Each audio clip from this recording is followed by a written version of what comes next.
Mga kalaro at kababata, at ang bidang laruan natin ngayong episode na ito ay mula sa Shopee na in-order ko, at ito na nga po siya mula sa Ultraman Shodo Alpha Ultraman Jonas.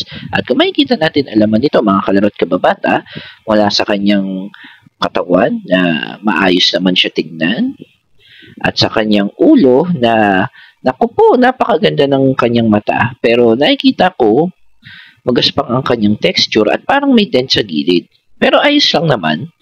At sa kanyang hand accessories, sa kanyang hand beam, at iba pang mga extra accessories.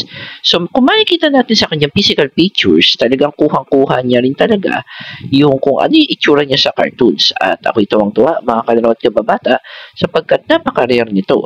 At kung makikita natin, nagagalaw naman ang kanyang mga kamay, ang kanyang mga legs, at ang kanyang mga paa.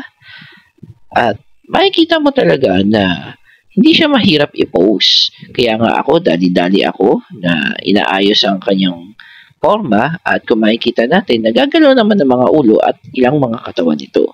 At mula sa ibang anggulo, nakaposing siya at kinunan ko siya ng magandang anggulo at inilaban at iniharap din sa mga laruan nating kaiju.